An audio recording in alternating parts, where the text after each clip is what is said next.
এখানে পুলিশ সব সময় থাকে কিন্তু আজকে একটু বেশিই মনে হইতেছে। মনে হয় আমাদের ওইদিকে যেতে দিবে না।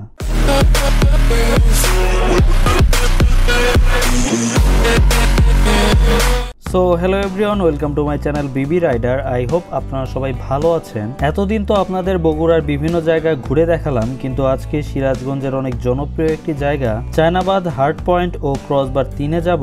আমার বাসা থেকে এটা কাছে হয়, বেশ অনেকবারই যাওয়া হয়েছে। প্রতিটা গ্রুপ রাইডে কিছু অলস বাচ্চা কাচ্চা থাকে যাদের জন্য সবসময় লেট হয়। যাই হোক, আমার হাতের এই গ্লোভসটা দেখে আপনারা অনেকে জিজ্ঞাসা করেছেন আমি বাংলাদেশ পুলিশের জব করি কিনা।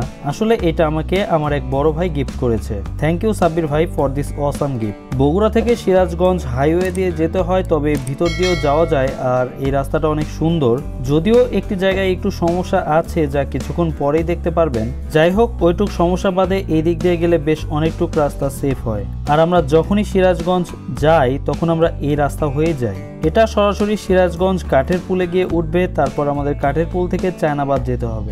এই রাস্তার একটি বিশেষত্ব হচ্ছে এই রাস্তার পাশে অনেক বড় আর মোটা কড়ি গাছ দেখতে পাবেন। এখন পাতা না থাকলেও যখন গাছ ভর্তি পাতা থাকে তখন দেখতে অনেক সুন্দর লাগে। এই জায়গাটার নাম পাঙ্গাসি, আর এই পাঙ্গাসি বাজারের এই রাস্তাটুক সবচেয়ে বেশি বিরক্তিকর। অনেক বছর হলোই দেখতেছি এই রাস্তাটার এই অবস্থা, কিন্তু তারা কেন এই রাস্তাটা ঠিক করে না আমি বুঝি না।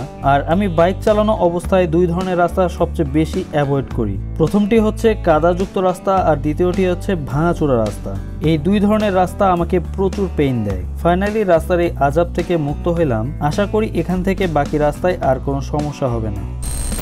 চলে আসলাম সিরাজগঞ্জ কাঠের পুল, আর এখানে অনেক সময় পুলিশ থাকে, তাই অবশ্যই হেলমেট পরে আসবেন এবং বাইকের প্রয়োজনীয় কাগজপত্র সাথে নিয়ে আসবেন। এখন আমরা যাচ্ছি চায়নাবাদের পুরাতন জেলখানা ঘাটে। এই গেটে সবসময় একটু বেশি ভিড় লেগে থাকে, কিন্তু আজকে শুক্রবার হওয়ায় আরো বেশি ভিড় লেগে আছে।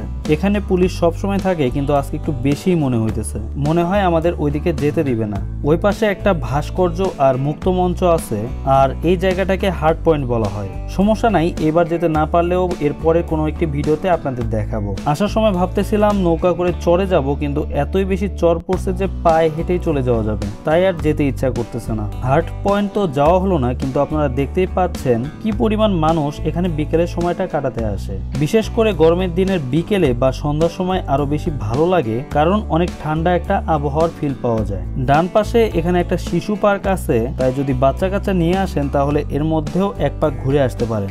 এখানে আবার ঘোড়ার গাড়িতে করেও আপনারা ঘুরে বেড়াতে পারেন। আমরা সন্ধ্যার টাইমটা এখানে বসবো, তাই সন্ধ্যা হওয়ার আগেই আপনাদের এই চায়নাবাঁধের আরো একটি সুন্দর জায়গা দেখিয়ে নিই।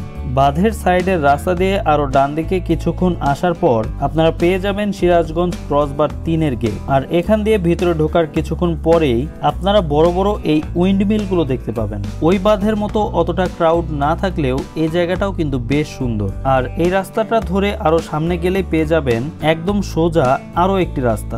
ভাই বিশ্বাস করেন, ক্যামেরায় কতটুকু বোঝা যাচ্ছে জানি না, কিন্তু বিকেলের আবহাওয়ায় এই রাস্তাটা অনেক সুন্দর লাগে। এখন যদিও কাশফুল নাই, তবে ডান দিকের এই জায়গাটায় অনেক কাশফুল হয়, আর এখান থেকেই ওইদিকে যমুনা সেতু দেখা যায়। এটাই এই সোজা রাস্তাটার শেষ পয়েন্ট। আর এখানে এসে অনেকেই বসে, আবার অনেকে বাইক রেখে নদীর পাড়ে যায়, কিন্তু আমরা এখানে দেরি করব না। ভাই ব্রাদার বন্ধু বান্ধব নিয়ে ছবি ওঠানো শেষ, আর এখন আমরা যাব আগের সেই জেলখানা ঘাটে, কারণ সন্ধ্যার সময়টা ওখানে বেশি ভালো লাগে। যে পথ দিয়ে গিয়েছিলাম সেই পথ দিয়েই আসলাম, আর ঘোড়ার গাড়িটা যেখানে দেখে গিয়েছিলাম এখনো ঠিক সেখানেই আছে। আর এখানে যে পরিমাণ ক্রাউড, ঠিক সেই পরিমাণ দোকানপত্র দেখতে পাবেন।